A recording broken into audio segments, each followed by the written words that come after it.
Le deuxième débat de l'après-midi ici, on est bien à Saint-Quentin-en-Yvelines, on a fait du sport. Non mais je vois que Séverine est en sueur encore. Alors, voilà. Non, j'ai mal aux jambes. Ancienne championne cycliste, un bike and run pour vous c'est rien du tout.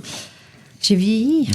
La santé mentale mais physique. Ouais. On va parler de santé mentale et de reconversion avec vous, avec à vos côtés, tiens sur ce côté, sur cette aile gauche.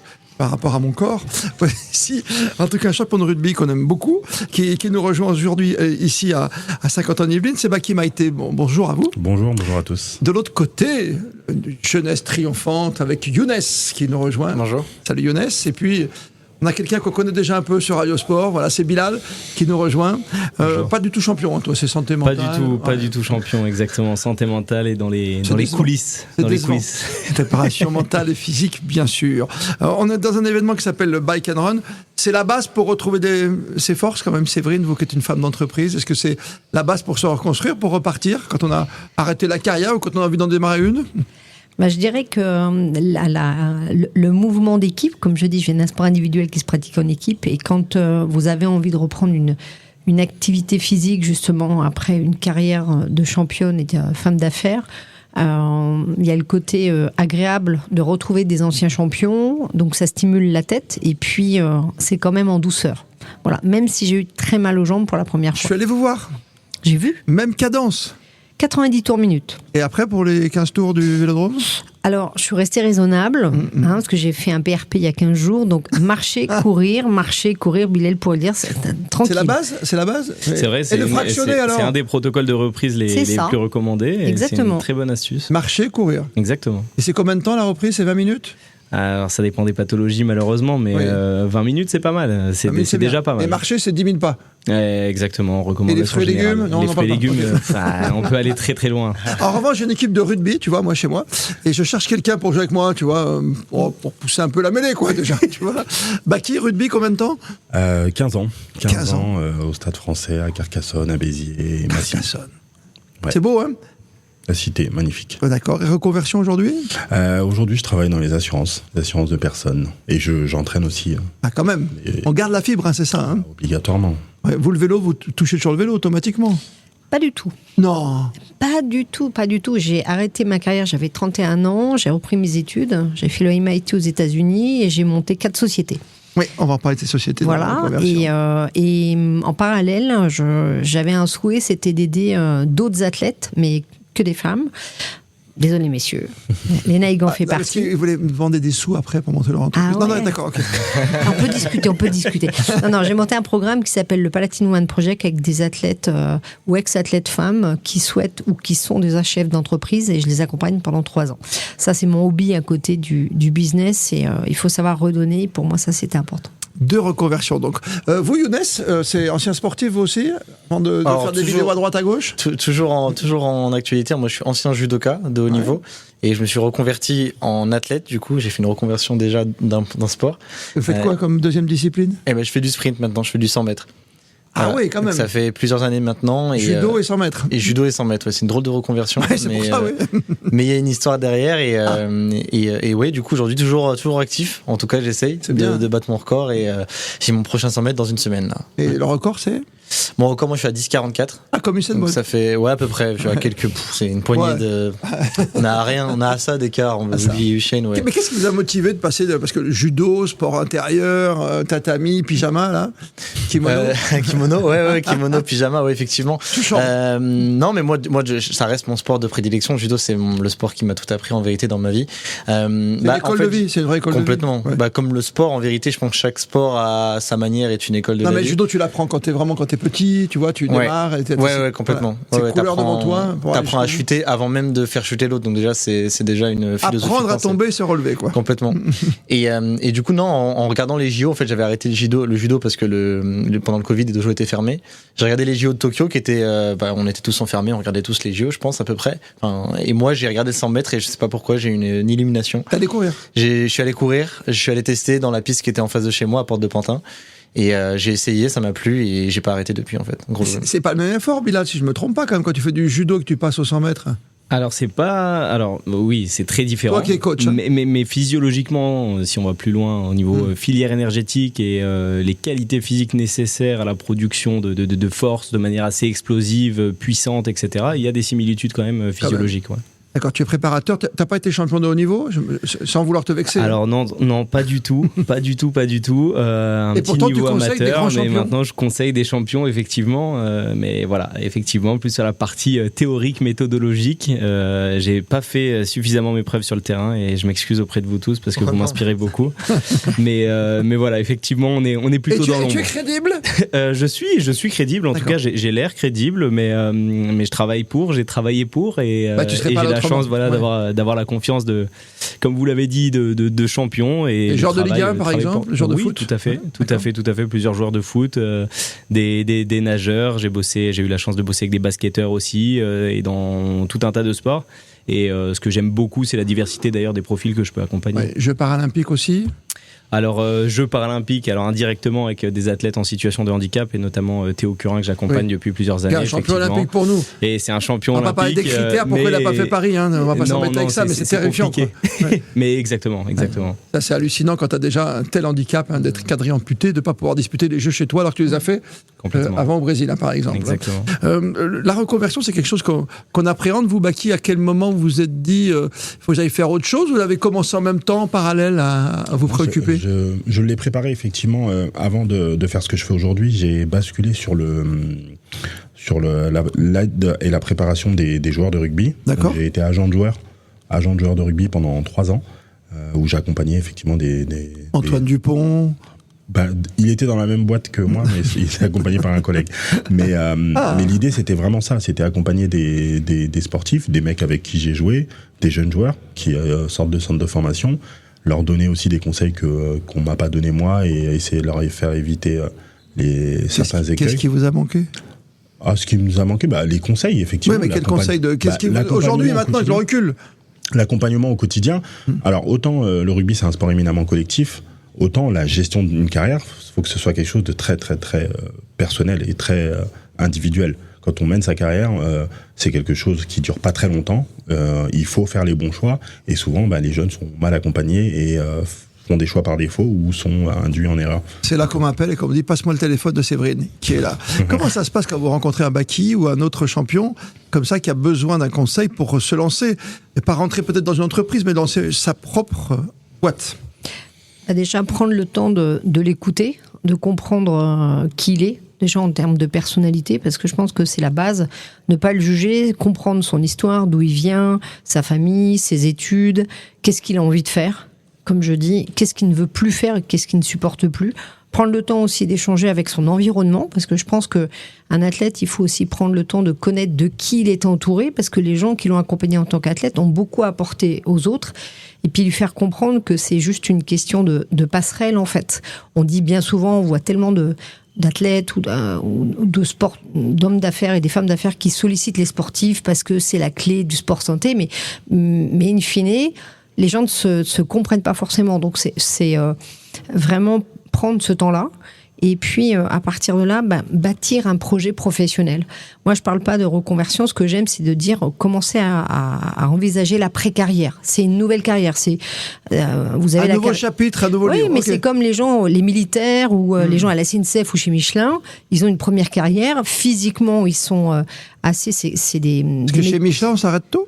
On s'arrête assez tôt, c'est un métier dur. Okay. Vous parlez une Auvergnate, attention. Donc, mais c'est pour ça, voilà. Le site Michelin en plein milieu, quoi. C'est ça.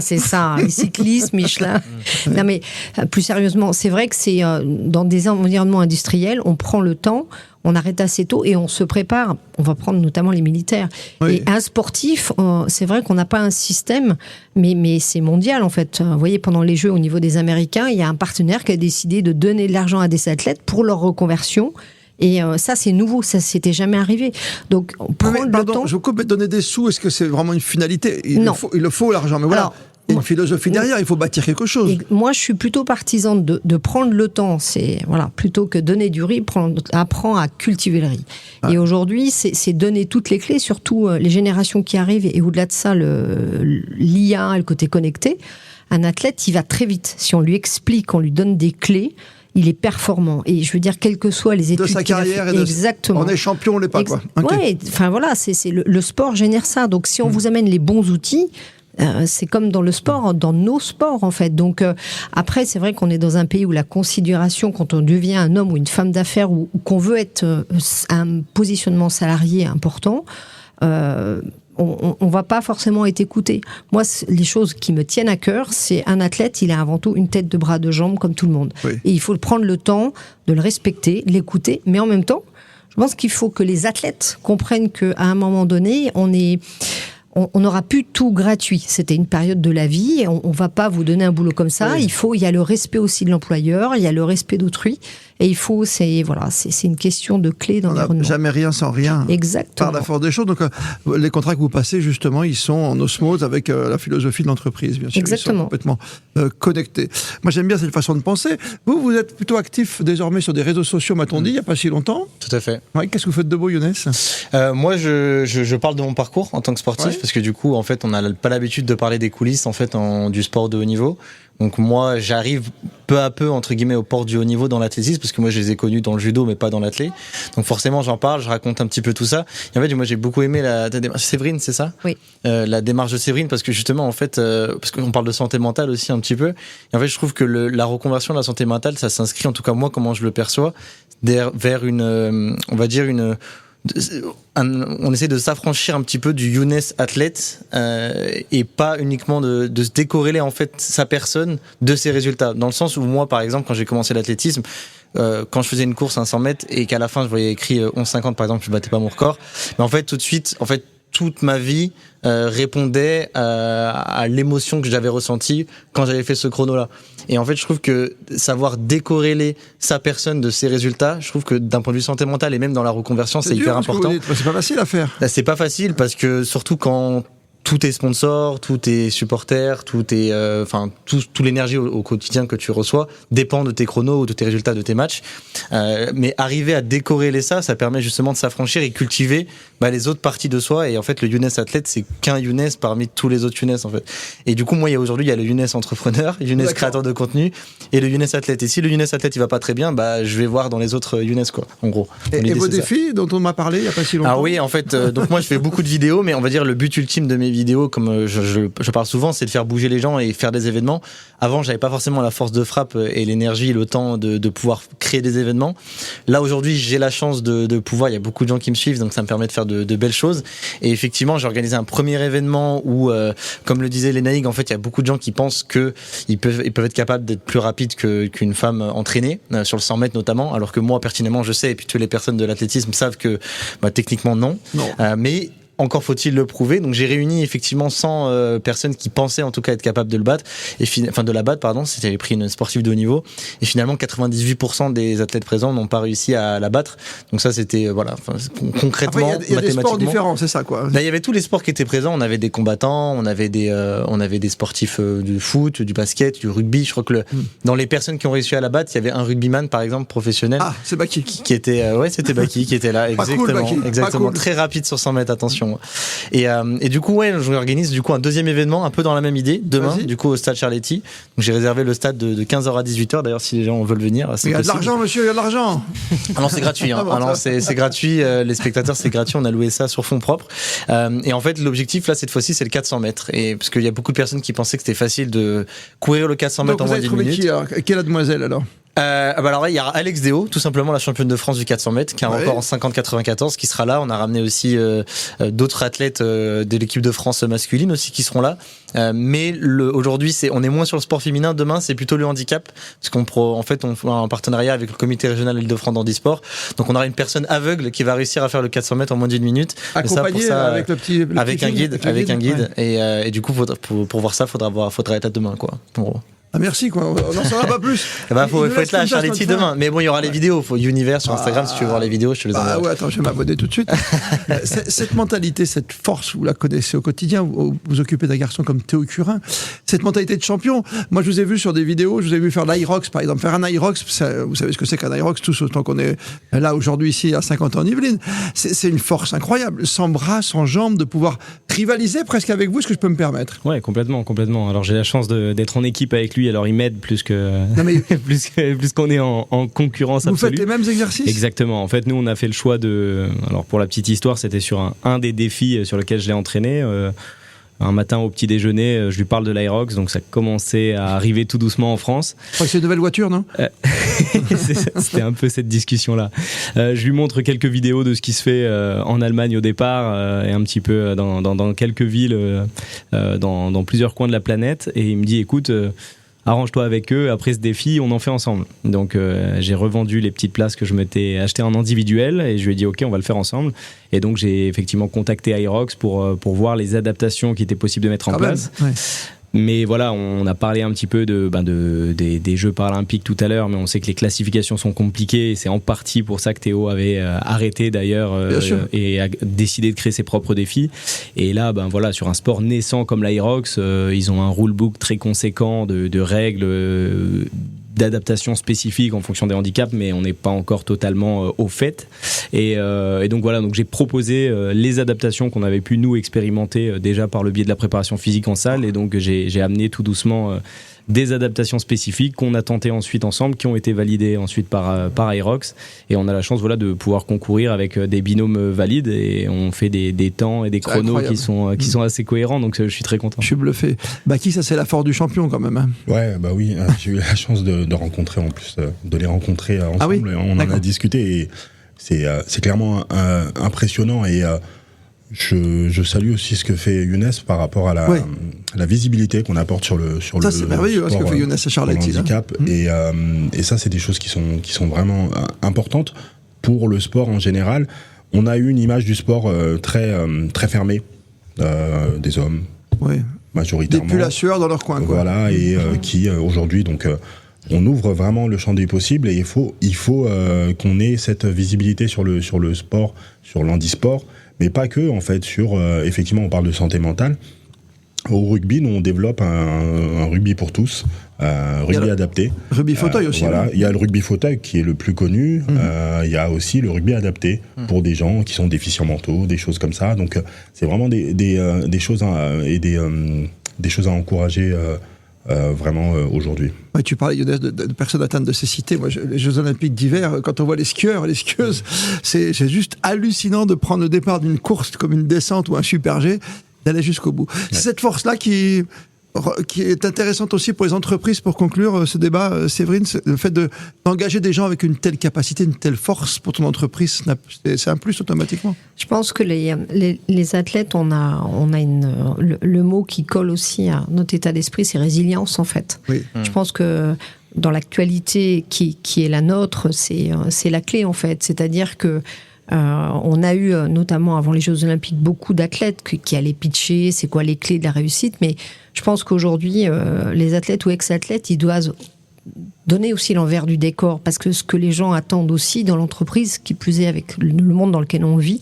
c'est ça, c'est les difficultés à trouver des partenaires, c'est la santé, c'est la famille, c'est conjuguer l'ensemble, et je pense qu'on est capable d'avoir toutes ces vies, et on est capable de surmonter l'échec. Ça fait partie aussi de notre état d'esprit.